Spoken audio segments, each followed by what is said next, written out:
I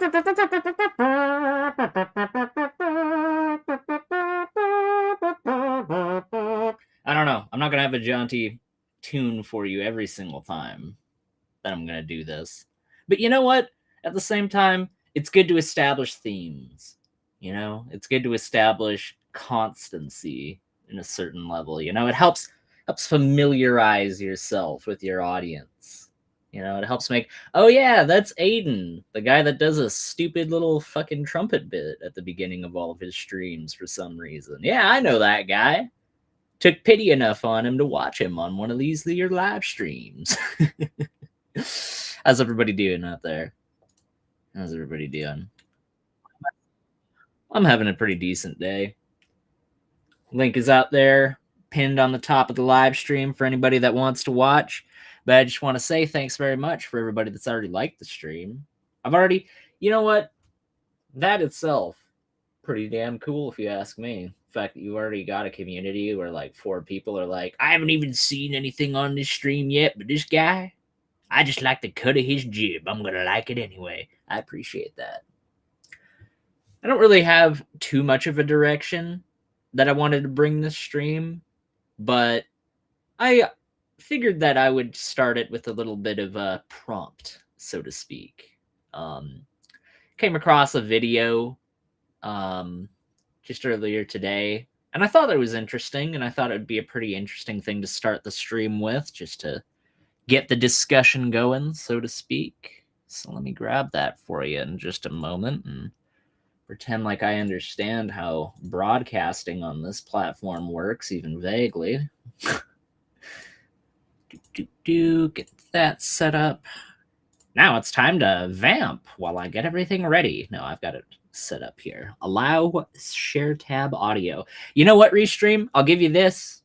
I appreciate the fact that you don't have it muted by default anymore. I don't know if anyone remembers. For the longest time, all you veterans out there that used to be part of the old streams, I'm sure all you remember, there used to be the most annoying feature where it would just auto mute every single time. But anyways, I'm going to get into this video and then kind of get into my points thereafter.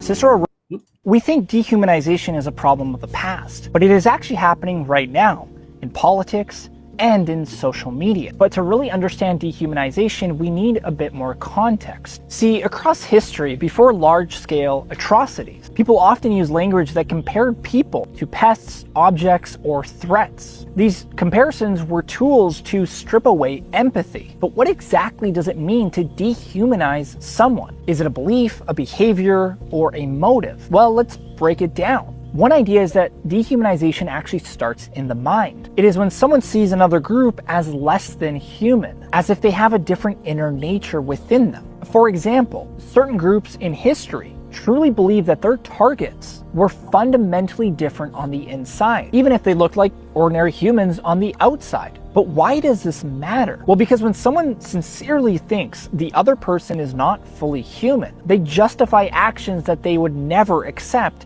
if they were equal. But there is a problem with this explanation. Beliefs are invisible. I can't see what's inside your head. You can't always know what someone truly thinks on the inside. So that leads us to the second view. Instead of focusing on beliefs, some scholars say that dehumanization is about how someone is treated. But what kind of treatment counts for this? It's not simply treating a person like you would treat an animal, because the average person doesn't treat an animal with extreme cruelty either. So researchers give a few guidelines for this. First is that treatment blocks uniquely human needs, things like freedom, dignity, or the ability to make a choice. When someone deliberately strips those away, they deny the humanity of that person. Second is that treatment reinforces a larger system of oppression. It is not just one act. It helps maintain a harmful structure. Third is that treatment aims to kick out that person out of the community. To say, for example, you don't belong to us, even if it's not said out loud. But all these definitions also have challenges. For example, what if a person dehumanizes someone accidentally? Are they also considered a dehumanizer? See, most scholars say that intent matters with this, but intent is also hard to prove sometimes. So we face kind of a puzzle here. Is dehumanization what someone believes, or is it what someone does? Or is it why they do it? The answer might be that all of the above interact with each other. See, understanding about dehumanization is not a thing of the past. We face modern questions about this too. These questions are all very complicated, but the goal is simple. If we can understand at least how dehumanization works, we can recognize its early signs and stop harm before it spreads. We think dehumanization is a problem of the past. Right. So I brought that up because if any of you know anything about me, I'm somebody that really likes to ponder things like this. And the reason why is because as a humanist myself, I think that we are entitled to a certain amount of dignity, right?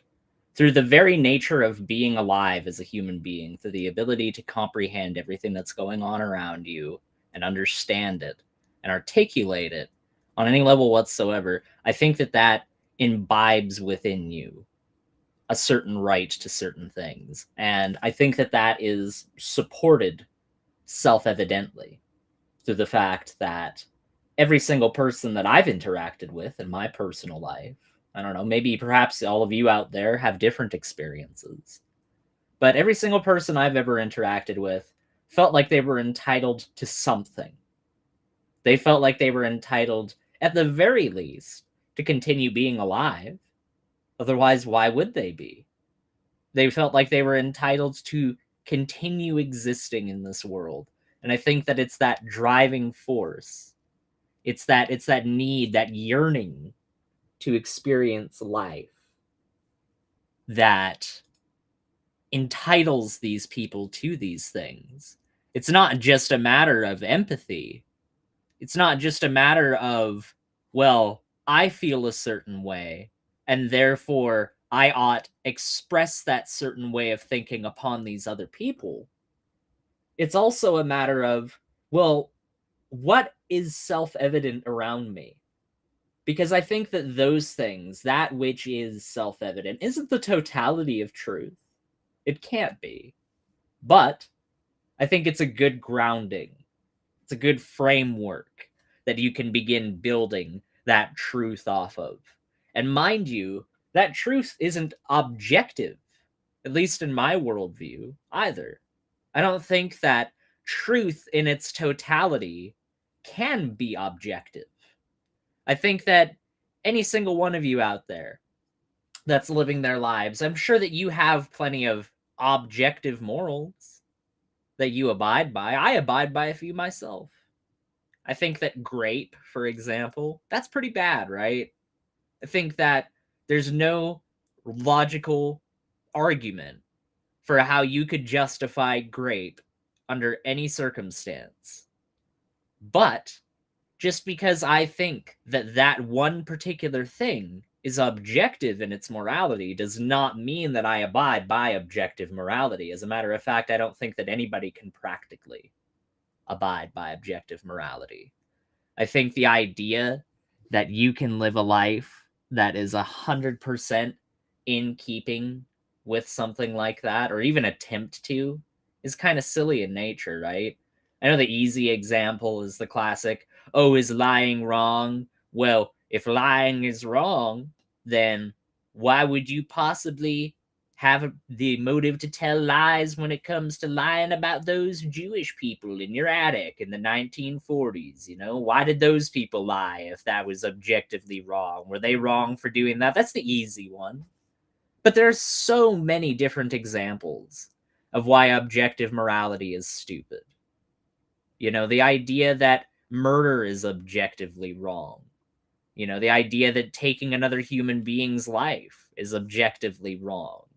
I don't think that those things are true either. I think that there are plenty of circumstances that any one of you could find themselves in their lives where you would feel justified in doing those things. And I think that there are plenty of examples, and it's self-evident through the fact that there are plenty of examples of people who have gone as far as circumventing the law, in spite of whatever consequences might befall them, that shows that they feel that way as well. I don't think that it's necessarily as simple as this idea that everything is objectively right or objectively wrong, and that objective morality even really exists as a practical concept to begin with. Because the moment that you introduce any kind of subjectivity, the moment that you introduce any kind of circumstance that's subject to change, I think even in the classic example, just because it's the easiest one to break down, right? I think that lying is objectively wrong. Thou shalt not bear false witness, right? It's one of the fundamental commandments. It's not one of the new commandments, but it is one of the 10 commandments. And I think you'd be pretty hard pressed to find a Christian that says that the 10 commandments are just entirely invalidated, right? But those 10 commandments include that very principle. And yet, I think all of you would agree that there are circumstances where that's not true, right? Oh, we've got Daniel. Let's come and join the room. Welcome to the stream, Daniel. Hope you're doing well. Hey. Doing all right. How's your day going so far? It's going decent, yeah. Do you have anything to say so far, or do you want me to just keep going? Well, oh golly, I guess I wanted to be kind of sarcastic, but maybe I shouldn't be sarcastic. No, you can go right on ahead. Just start immediately dehumanizing you. But what I would say is that from the Orthodox perspective, I got to bring the Orthodox perspective. Every single human being is an icon of. Every single human being is an icon of Jesus Christ. So, like, it would be completely wrong to do demonization of people. We had to know that God loves every single human, and if they are your enemies, they're not really your enemies. It's the demons that are the enemies, and sometimes our own selves. I would only have to ask you, in the face of that, do you think that your righteousness is as filthy rags compared to that of God? Yeah. Right. And all I'd have to ask then is that if you're icons of Christ and you're people that Christ has gone so far as to say that he can serve himself through his salvation, then why is it that your righteousness is as filthy rags compared to that of God? If you really are this icon of Christ, then how is your righteousness not any much as valid as that righteousness of Christ, if it is as pure in its intent? It's not as pure. We always fall short, but we endeavor to be as close to Christ as possible. That's the path of theosis. So some people are way closer to Christ than others, but that's the process we're all on. And just because somebody is far away from reaching, I would say, like, our true purpose in life, which is to be more like Christ, to truly be human, to sort of reconcile us to God. I would say, like, you want to pray for them, and it's more part of God's nature to heal people than to kill them. I would say that there's necessary evil in war, just so that you can protect the innocent, but it's never considered to be good. There's no such thing as a holy war, and killing is always a sin. So one of the understandings that I have of sin, and you can correct me if you disagree, but as far as I understand sin, a fundamental component of it is that it serves the interest of you rather than serving the interest of God. Well, it essentially means missing the mark. But I think that's one way to do it, is if I think evil is self-interest, especially I think it's just self-interest, but I think it's self-interest when you're willing to hurt others in order to get it. I think that's like what we would see as like a maximum evil. Okay. So like if it gives you pleasure to hurt children, and you're willing to do that, then you're evil. Yeah, I could definitely agree with a fair amount of that in principle, but all I would say in regards to what you said with it having self-interest at its heart, I would say that every single decision that every single person has ever made has always had at least a small component of self-interest behind it, no matter how selfless it may seem. And that includes the character of Jesus, as far as I understand. I think that he was operating partially out of self-interest as well. And I don't think that that's a bad thing. I think that it's impossible to divorce yourself from any decision that isn't forced upon you and not have self-interest as a component of it. I think that it's a necessary part of what you would call free will to have self-interest. I don't think that those things can be divorced from each other. Maybe I'm not using the best words. I guess what I mean is like self-interest in a very like magnified sense. Like you're doing it just because it's good for you, not because like when Jesus like eats and all that, like you could say that's self-interest, but it's like to the benefit of everybody that he stays alive and does his mission. Right, you know, like we need him. His mission is ultimately for the fulfillment of what the Godhead wants. And him being a part of that Godhead, he is operating within the realm of self-interest when he's carrying these things out. Yeah, so I guess this is where words are kind of breaking down a little bit. I would say like the opposite of evil would be love. And so why God came in to do this mission to reconcile us to him was out of love, because he wants us not to suffer. Sure, I mean that is the narrative that the Bible establishes. I understand that, but all I'm saying is that self-interest is still there, even if he is doing a very selfless thing. And I would even say that, you know, a person who me and Dean were talking about this the other day. We got into this in some pretty serious detail. I wish that conversation would have been recorded, but I would go so far as to say that somebody that goes and like runs in front of, you know, a machine gun in a war or something like that to save somebody else, they are, even in a small iota, acting within their self-interest because they're acting within what they believe is an honorable and right principle. And by doing that, they are adhering to those principles. And in saying that, I think that there's almost this certain level of shame that comes with the idea of self-interest in a Christian context. I think that the idea that you are operating in your own interest is almost inherently viewed with this suspicion and this derision that, no, you shouldn't be operating like that.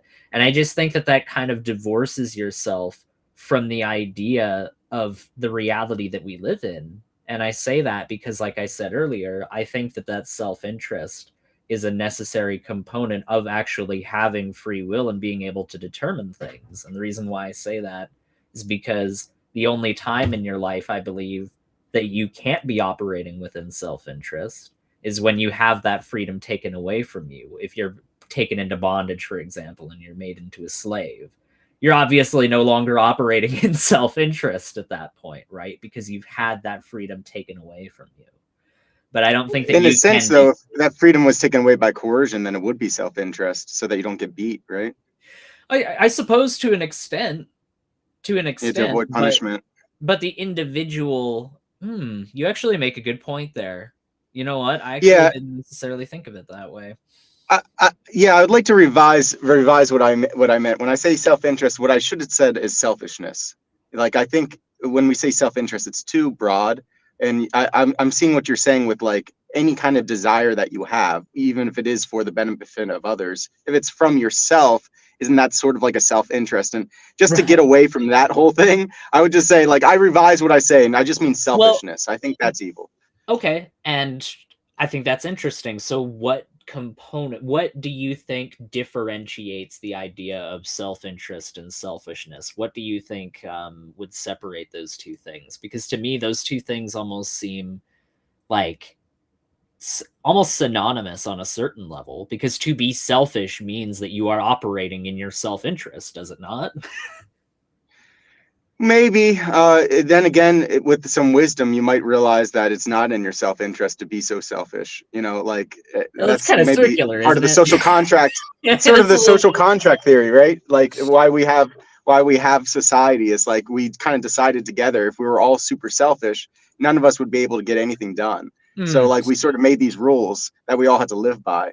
So okay. like, so yeah, would you say then that like to be selfish means like to maximize that self-interest to the point of one's own detriment? Then is that almost what you're saying? I think it can go that way. I think what selfishness is love that is inverted and directed bent backwards towards yourself, and it's not a healthy kind of love. It's like an enslavement of passions. So it's like being selfish is like I want more, more, more. So that's like greed, and we're actually filling ourselves with death. I would say, or like lust or anger. All these sins. When we want more and more of the world, we're actually taking in more and more death, which is actually hurting us. And that's the way I see it.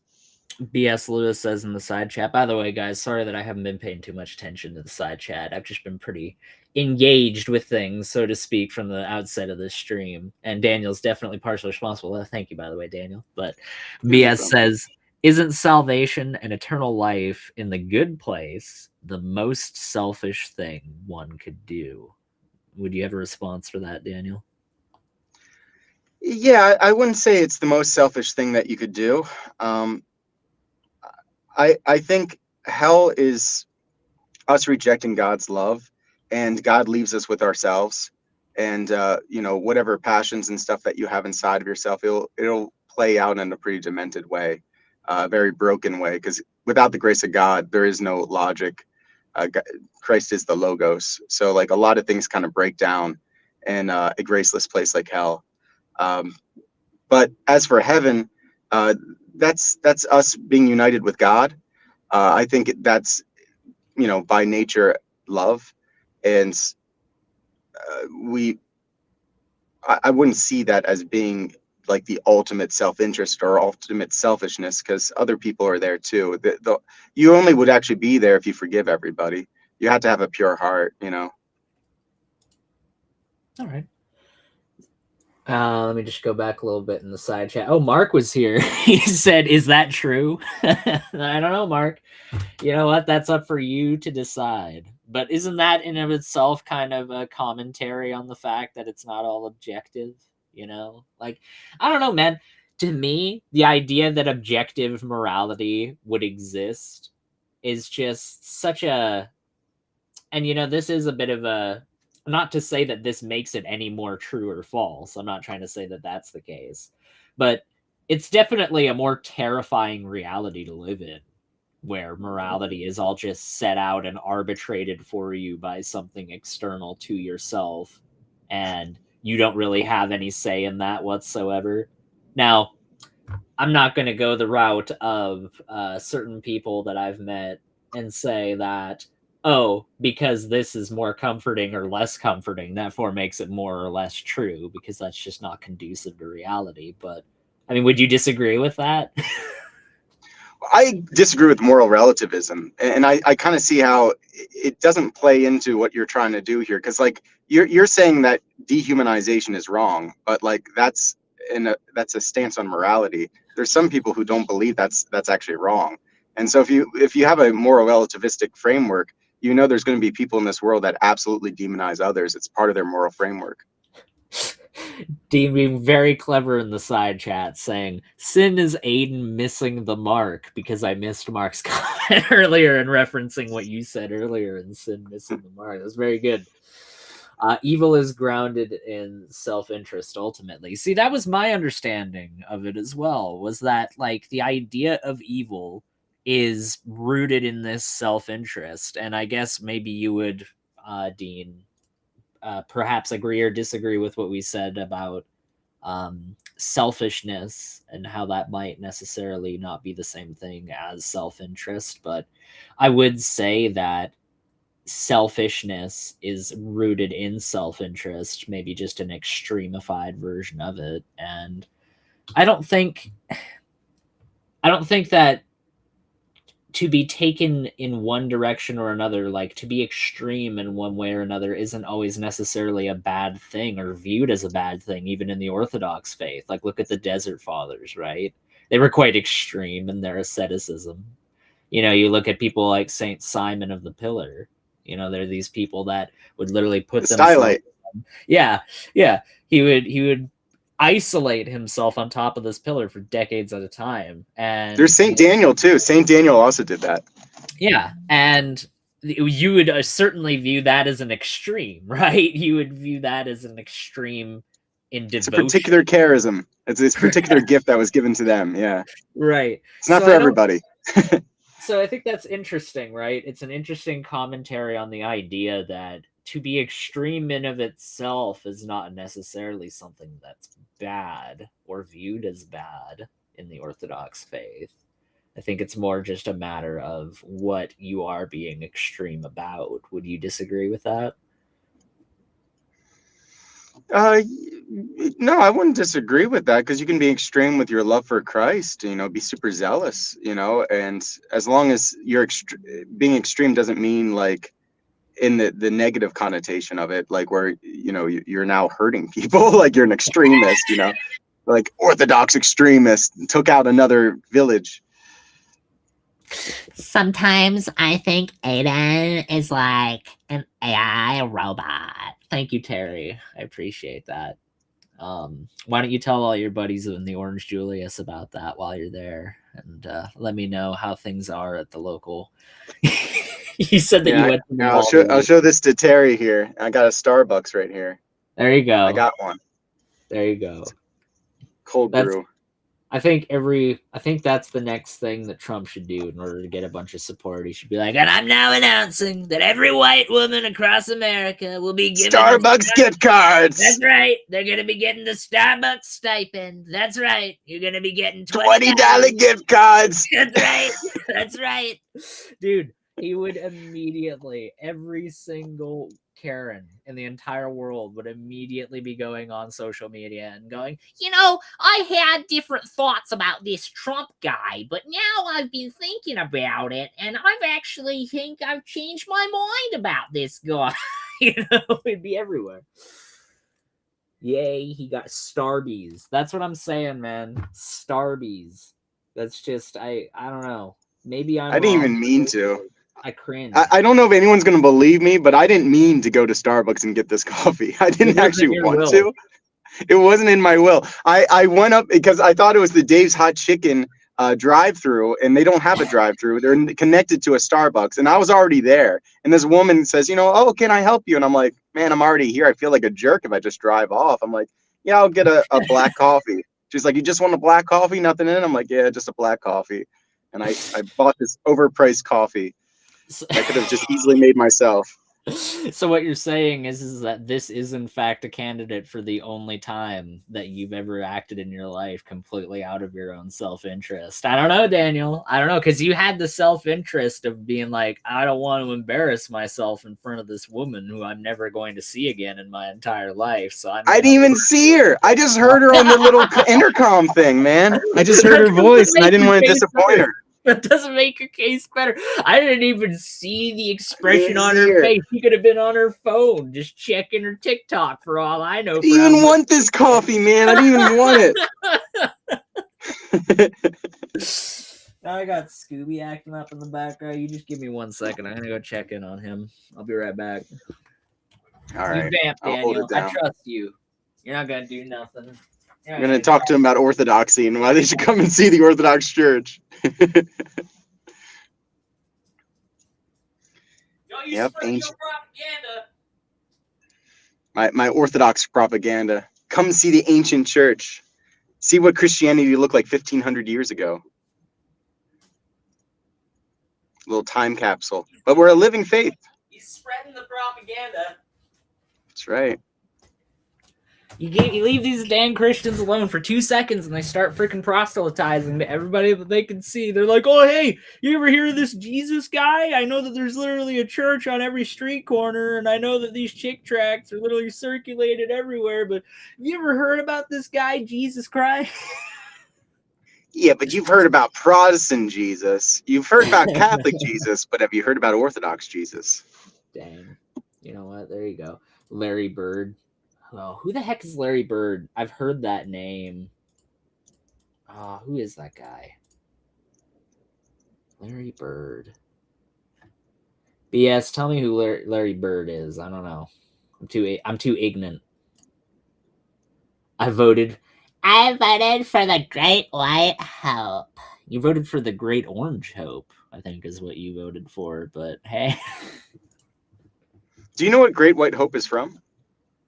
I'm going to pretend like I'm cultured enough to understand that off the top of my head while I just do a quick Google search here. Yeah, Daniel. No, just a little Bruce. Yeah. Just like filibuster while you're typing it in. Oh my John God. 3:16.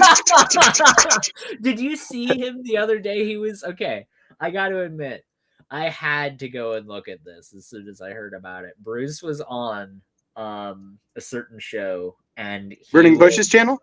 No, unfortunately not that one, because it would have been great to get a clip of that and put it up as a short, because I would have edited that down as a short. But he was talking completely out of his rear end about the Bible. He literally went to Google, got a Google AI answer about something that was 100% wrong. Like Google AI is a fair amount of the time. It's not. Oh, you mean on Jamie's stream?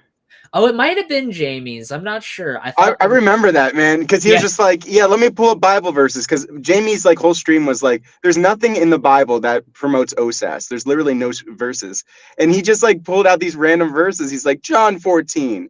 And I'm just like, all right, well, read that. But this has nothing to do with OSAS, man. It's like you just threw a dart at a board.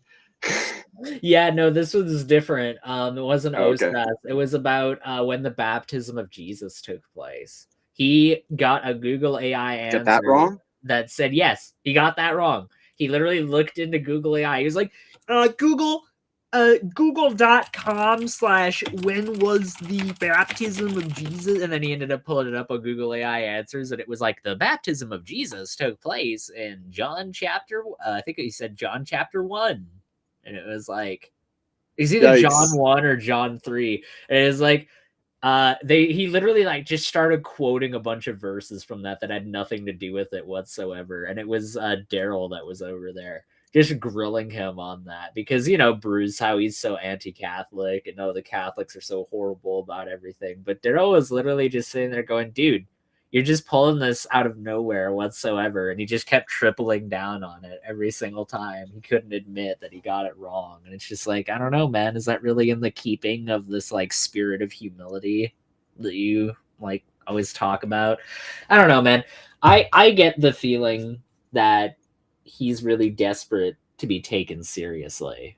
And I mean, who doesn't want to be taken seriously on a certain level? Everybody wants to be viewed as somebody to be taken seriously, at least at times, I would imagine.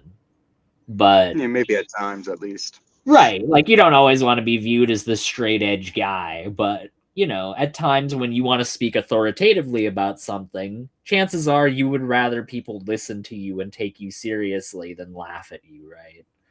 And I feel like it's the same with him, but I think he takes that to such an extreme, to the point where he just gets so vitriolic and angry when people just mess with him. Like I was on his show when he was doing his Bible study or whatever the one day, and I was messing with him for a little while, but just the way that he got so angry and vitriolic about it afterward and just could not let it go. Big Bad Mama says, oh, sorry, go ahead, Daniel. Oh, I was just gonna say, God bless Bruce. I pray for him. But like what I confronted him yesterday, and this is because I've been kind of tracking what he's been saying for like almost a week or two now, just to make sure that he's not misspeaking. This is actually what he believes. But his theology is completely incoherent, because he believes that you are saved by faith alone, just by believing. But he also believes you have to be baptized, and he believes that like sacraments are a work. And he says like, there is no works in faith at all, which of course kind of goes against the scripture. James is very clear about that. But even despite all that, like his theology itself, all that aside, is like incoherent, because you can't have both at the same time. It can't be just faith alone, but you also need to be baptized by his understanding of it, because he thinks the Eucharist is a work. And it's just like, well, what's the difference between the Eucharist and in baptism? And he's just like, well, the Eucharist isn't in the Bible. And I'm just like, it's literally in the Bible. It's like, that's the word that we use. That's Greek Orthodox use the same Bible word.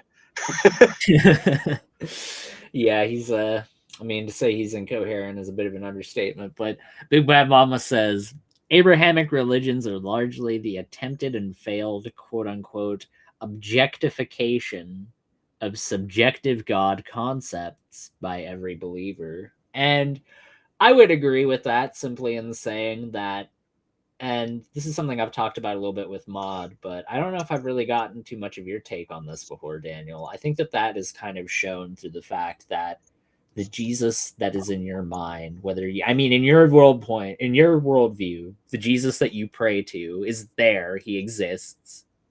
You know, it's not a concept within your mind that you're praying to. But nevertheless, one thing that we can establish to be true is that Jesus that's in your mind when you pray seems to have different attributes than the Jesus that is in Terry's mind when she prays, or the Jesus that's in Jamie's mind when he prays, or the Jesus that is in Bruce's mind when he prays. And I think that is a pretty decent validation of what Big Bad Mama is saying here. Would you disagree with that? What was Big Bad Mama saying? I can't read the chat. He said Abrahamic religions are largely the attempted and failed, quote unquote, objectification of subjective God concepts by every believer. Well, so, you know, in the Bible, we have one faith, one hope, one baptism, one church. So, like, the problem we would say is that there's been schisms. And we still have the one church. You know, I believe it's the Eastern Orthodox Church is the one true church. And of course, Catholics will say it's theirs. You know, but when it comes to the Protestants, I don't even think they even make an attempt anymore to claim to be the one faith. And the issue is, like, they've become comfortable with that, where it's just like, well, everyone can kind of have their own ideas about Jesus, but that's completely against Scripture. The Holy Spirit doesn't contradict himself. So it's not like we can all be right. And why do you think it is that there are so many in a religion that is, I mean, would you disagree in saying that the God of the Bible ultimately promotes an objective reality rather than, or sorry, an objective morality rather than a subjective morality? Would you agree in saying that? Yeah. Okay. So I just find the paradigm that we seem to exist in very fascinating with that in mind, when we supposedly live in this objective moral system, and yet there were so many of these aspects of things that were left totally on the table with total ambiguity on, like old calendar and new calendar is a great example of that. No clarification whatsoever. There was no accounting for the fact that there was going to be this new system that was going to come out, this not the Julian calendar, it was the Gregorian. The Gregorian, thank you. This Gregorian calendar that was going to come out some like 15 centuries after when the Bible was written, that was going to totally rewrite when we were going to have our frame of reference and time. I don't know. I just find it strange, and you may think that it's weird on the face of it, but I'll explain it. I find it weird that there was no accounting for that whatsoever. And the reason why that is because, like, it just seems like unnecessary ambiguity. There actually is. I was just going to say, like, there is something in the Bible that talks about how the times will be changed because of the Antichrist. So, like, we believe the Antichrist, the spirit of the age, you know, we always have some Antichrist in every generation. And one of the first ones was like the Roman emperors, and they really messed things up. The Julian calendar, there was a whole lost year. You're really into history, so you'd I think find this very fascinating. That there was like a bunch of days just like added to the year. The longest year was 486 days long. Yeah, because the Romans just got to like changing it, and that's why we had this calendar crisis. Eventually, like the Orthodox, we have like a new Julian system. But it's basically the same as the Gregorian system for the new calendar. But there's a lot of Orthodox that stay with the old calendar. And I understand why they do it, because they want to be set apart. And they're like, we don't care that the world is saying this. Time means nothing to us. You know, Christ broke time. So I'm in new calendars personally, but I go to old calendar services as well. Like I went to old calendar Christmas as well as new calendar Christmas. I think it's cool that we get to celebrate the feast days twice, because we can be in communion with each other. Because when it comes to calendars, there's no doctrine difference. It's just when we decide to celebrate the feasts. Right. As long as we always celebrate Pascha the same, which is what we do. Pascha's the same in New Calendar and Old Calendar. Right. It says, Odin says, why would God need to take that into consideration? It has nothing to do with salvation. Well, the reason why I would say he would need to take that into consideration is because Jesus wasn't, like, the idea that Jesus would leave something like that totally on the table. Maybe it's not necessarily a quote unquote salvation issue, but it certainly has created division undeniably within the church where no division would have otherwise existed. And you may use verses like, you know, I will divide brother from sister, or whichever. I might not be quoting that directly, but son from father and things of that nature. You know, the idea that he's a divisive figure is something that he speaks about. But I think that that division that he's referencing in that verse isn't talking about when Easter is going to be held. You know, I don't think that he's talking about that. I think he's talking about the idea of biblical salvation or salvation issues when he's talking about that kind of division that's taking place. Now, when it comes to that kind of non-salvific division, I think that that is something where if you take it into a vacuum, yeah, it's not something that's going to lead to salvation issues. But isn't that very idea of, oh, this isn't a salvation issue yet, leading into things that eventually become salvation issues, something that has a lot of precedence within our history? Like even people like Martin Luther, he didn't go out from the very beginning and start saying things like the Pope is the Antichrist. He didn't start saying that from the very beginning. He fell into that over a long period of time after overviewing all of these smaller things that might not have been viewed as salvation issues, like the giving of not sacraments. Indulgences. Indulgences, thank you. The giving of indulgences, which, by the way, he wasn't against inherently initially. He was against the way that they were being collected. It was corrupt. But yeah, and he never positioned himself in the beginning as this guy that was going to overturn the Catholic Church and start his own system. He actually positioned himself in his early letters as a defender of the Catholic Church and somebody who was trying to bring the Catholic Church back to the standards that it ought to be brought to. So the idea that this isn't a salvation issue right now doesn't necessarily mean that down the road you aren't going to find that other things are going to come to the forefront that do become salvific issues. So that kind of division, it may be small in the beginning, but those cracks can widen rather quickly under certain contexts. Yeah, there are some old calendars that are in schism. Thankfully, not most of them aren't. Like most old calendar and new calendar churches are in communion, but there's a few that they broke away because of what you just said. Is like it could lead to ecumenism later. There's the kind of, I would consider it a conspiracy theory that like because we have the new calendar, we're going to become one with the Catholics, and that's just not going to happen overnight. There's like it's just not. There's been lots of times in history where it got a lot closer and it never happened. I think that there's so many people that take that like suspicion of unification of the Catholic Church to such a ridiculous extreme, though. Like there's such an intense suspicion of any kind of unification efforts whatsoever. And it's like, I get that like just total ecumenism and just letting all of your principles go and just putting all of those aside isn't the best thing to do in really many of any circumstances. It's the worst thing to do. Yeah. It'd be better if we just got along and had different ideas than to abandon our faith. But the other extreme of like, we should never compromise on literally anything at all or see their perspective on literally anything at all is kind of equally obtuse in a way, isn't it? I don't know. Correct. So ecumenical dialogue is good. Ecumenism is bad. So like ecumenism is like when you say ism to anything, like emotionalism would be bad. It would be like a worship of emotion or like, unifying the church because it feels good. But ecumenical dialogue is something the Orthodox has always done because it's part of our evangelical work. How are we going to convince anybody to come to the church if we don't talk to them? Yeah, fair enough. It will never be a salvation issue because I'll put that on the screen. Sorry. Odin says it will never be a salvation issue. Well, hold on real quick. Terry says, I do be indulging. I don't doubt that, Terry. I don't doubt that. I bet you're getting a Starbies, as he said it, right now as we speak. You can't get pumpkin. I was about to say pumpkin spice, but the little knowledge of Starbucks I know you can't get pumpkin spice right now. So I'm going to take that back. I retract that. Dean says, it will never be a salvation issue because salvation is grounded in faith, grace, and obedience. That's why saying God didn't account for guns. So therefore, no.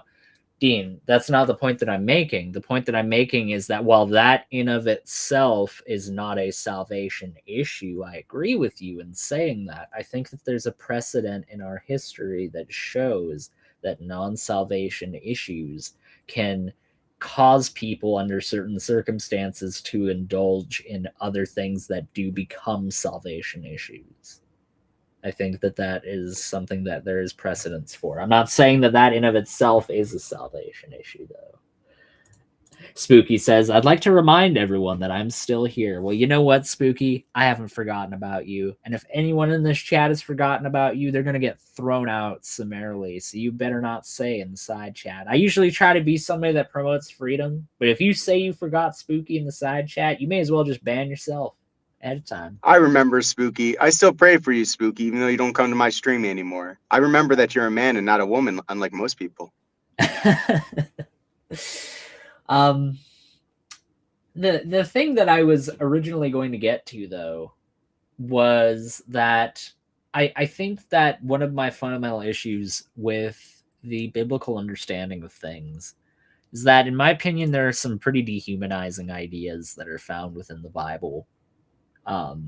Ideas that, you know, you can go into a city and you can kill all the men and all the older women, but you can keep the younger women for yourself, and you can keep them for basically your own usage.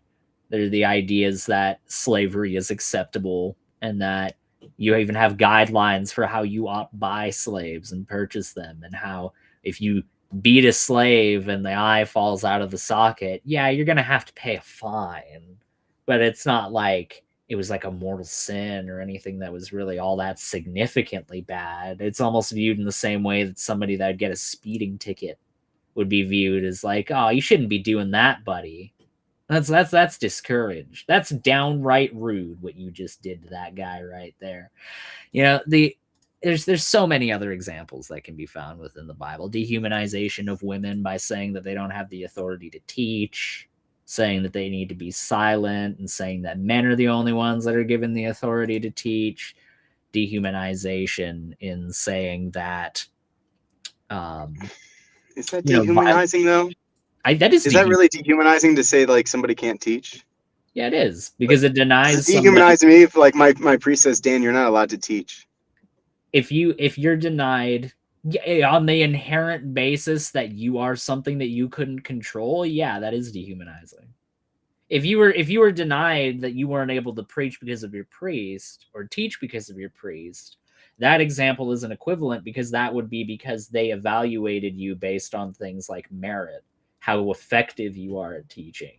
That's not the case with women. Women are viewed as inherently not able to teach because they are women. And that's not right.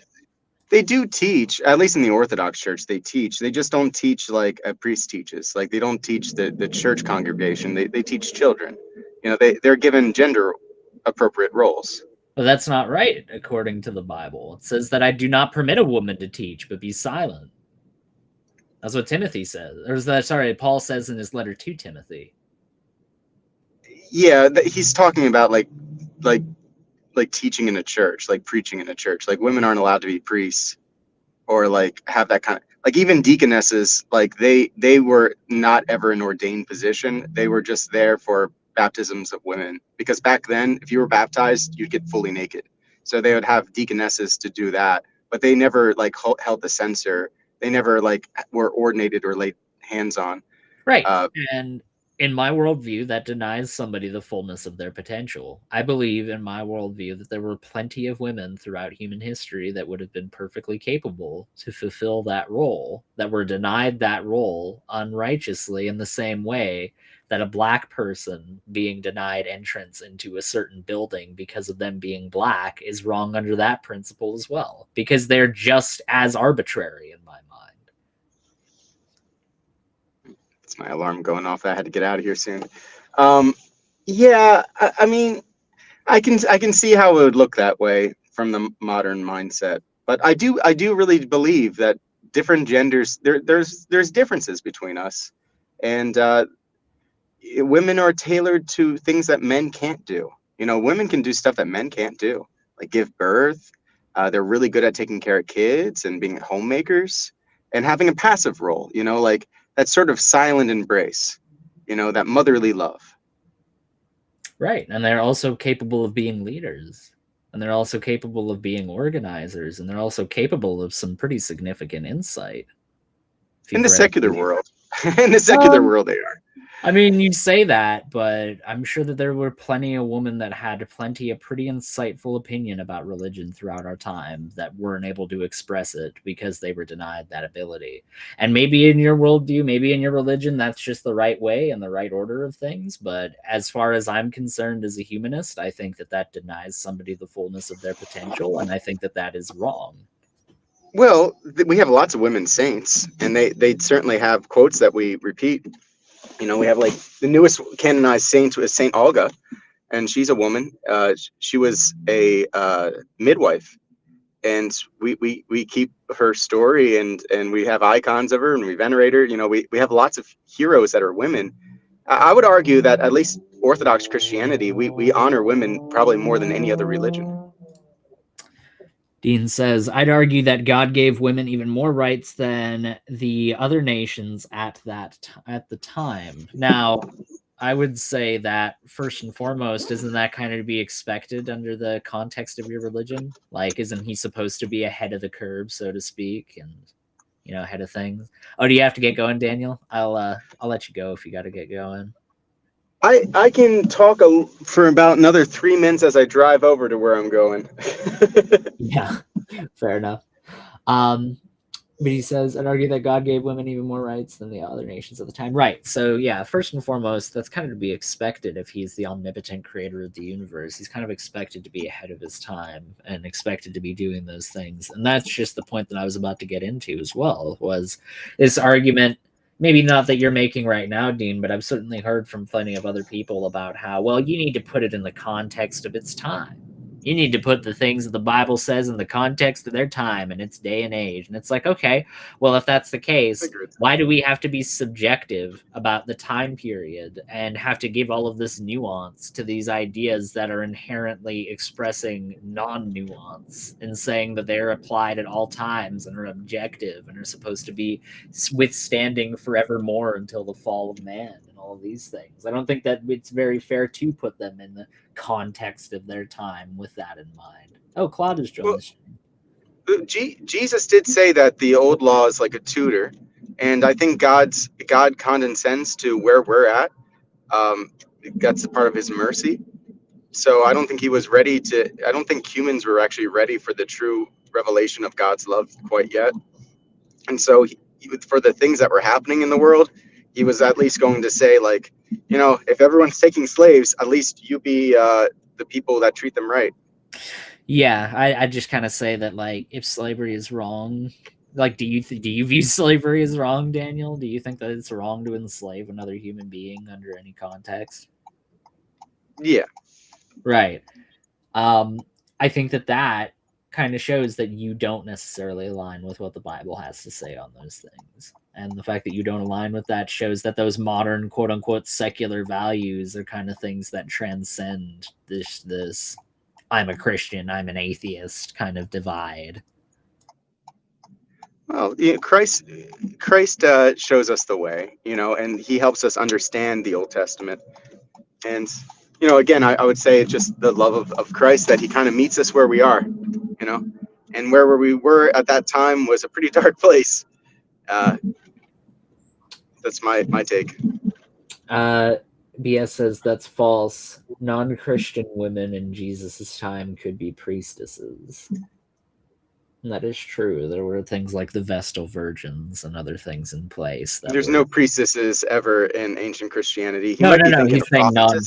He's saying non-Christian. Oh yeah, but you know what? They were drugged up. They weren't actually liberated at all. Oh yeah, you can't be liberated and on drugs at the same time. Well, they like the prophets at, like Delphi and all that. Like they were like high on hallucinogenics, and they're just like It's pretty saying base. whatever It's pretty base. all the time. You know, they never got a break from that. King Solomon's sin and some of the. By the way, I said welcome. All by the way, but once again, Claude, welcome to the show. I hope you're doing well. Yes, that's I'm good. I heard that Dan was probably having to go, so I thought I don't want to see you on your own. Although I know you. Oh no, you could that's have a about good to happen too. I conversation. just got here. Yeah, I No, gotta do some stuff. Hey, thanks for stopping by, Daniel. I appreciate it. Yeah, no problem. See you, You guys Dan. have a wonderful day, and yeah, God be with everybody, and see you next time. Absolutely. You know, we have good AJ and evil AJ. This is the good Dan. I had visions of you having to use different voices and having a conversation between you, Hovind, Terry, and I thought that good. But Terry is talking about the role of women, and I don't always agree with that. But look, I had a choice. I could have gone and watched Proverbs guys talking about dinosaurs living with man, or you. So it really wasn't much of a choice. It's like when you're a kid and you've either got the choice of like G.I. Joe or like the next rerun of like shuffleboarding that's in black and white because they haven't had a new tournament since 1962. So yeah, I agree. Sorry, Proverbs guys. I mean, your channel's great. Your channel's great. Oh, You guys are perfectly capable of talking about very interesting subjects. I'm just not necessarily down for dinosaurs living with man because, you know, it's kind of phooey. Well, it's one of those premiere things, so it's been pre-done, so it's you can't really you think it's live, but it's not. So there's But anyway, I certainly don't think that it's worth spending too much time on thinking that the Flintstones is a documentary. I've known people in my life who would appreciate that, if only because of those giant cigarettes. You ever see those old Flintstones cigarette commercials? Those things are big enough to beat somebody to death with. You've got like the size of a billy club. It's ridiculous. I've known people that would love that, but I don't think they'd love much of the other aspects of the Flintstones. Thanks for joining me. I figured that I was gonna just have a fairly chill little bit left of the stream. I was probably only gonna go for a little bit over an hour, but how are you doing, Claude? That's fine. Yeah, no, I'm fine. I'm always for short, sharp shows. So I'm getting frustrated with how YouTube first of all, I don't understand how it works. Yes. Algorithm stuff. So I put up a clip and I think, I really want this to get out. 20 people watch it, right? Okay. I put up another one that's rubbish, and 400 people watch it. You know, it's just so annoying. Oh, sorry, I was muted. Silly me. Yeah, that's kind of one of the things I'm dreading right now myself, is that whole like having those expectations that, I worked really hard on this, so it's gonna get a whole bunch of attention, you know. Like that's one of the things I'm worried about, is I'm gonna make this video that I have in my mind, and it's gonna be this like hour-long explanation, like deep dive into this subject I'm super interested in, and it's gonna get like 13 views on it, you know. Yeah.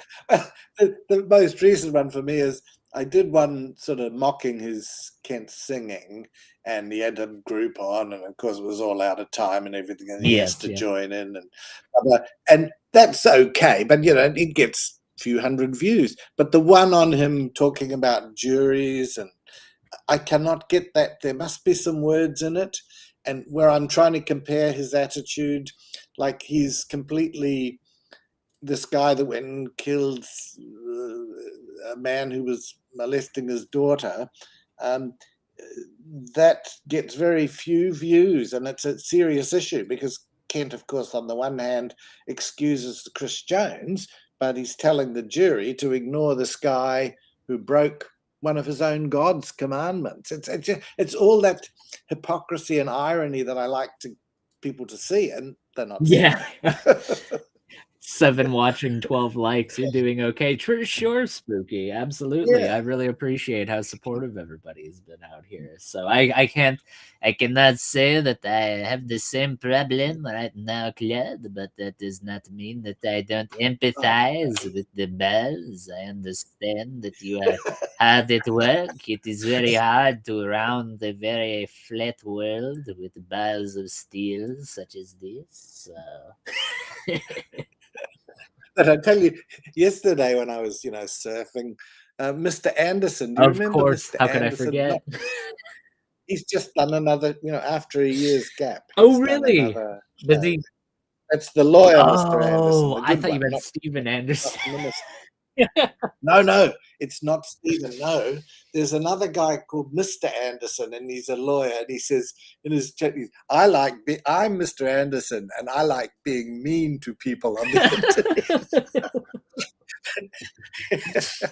He does some good shows. That sounds pretty good. So, yeah, he's very, and he just has this deadpan delivery. So that made my day yesterday, and your show. Oh, of course. thank you. Yeah, I saw that you were one of the few, the proud, the brave that joined the show when so few people. I couldn't believe it, Claude. I gave people less than an hour's notice that I was doing it. I just decided all of a sudden, hey, everybody, I'm gonna do a show, and then nobody shows up. What the heck? No, I'm just joking. You had quite a good spread of different people, and I think it's because we want one day to be, when you're totally famous, that we want to say we were on that first show. Are we allowed to dislike asking for a friend? You know what? I'll know who did it now, Dean. So as soon as I see that one dislike, even if it's not you, even if it's somebody completely different who now is going to blame you for it, I'm still going to blame you. That's really good. But yeah, I'm really looking forward to doing these streams. I don't really have a set schedule or anything like that yet. I just figured I'd kind of play it by ear and see how people are receptive to it. It seems like so far people have been pretty interested. So Terry, also one of those people. Yes, you did. I'm not acting like you didn't show up. It was a joke. Don't worry. I am very appreciative of you, Dean, and even Christian. Christian showed up, and he's always got something going on that there, Pike. So I definitely appreciate everybody that showed up. But that being said, I had a good stream. I think I'm going to wrap it up at this point. Claude, thank you very much for seeing the end of the show through, and hope everybody... What time is it? What time? 3:03 right now where I am. Why? Where are you? What time is it where you're at right now? 6:03 in the morning. Yes, it's not quite 5 a.m., but it is close enough. I did after that. Okay, I'll say goodbye, and you can do all your signing out and all those other things, fancy things you do. Thank you, Claude. Thank you. Much appreciated. Take care. Yeah.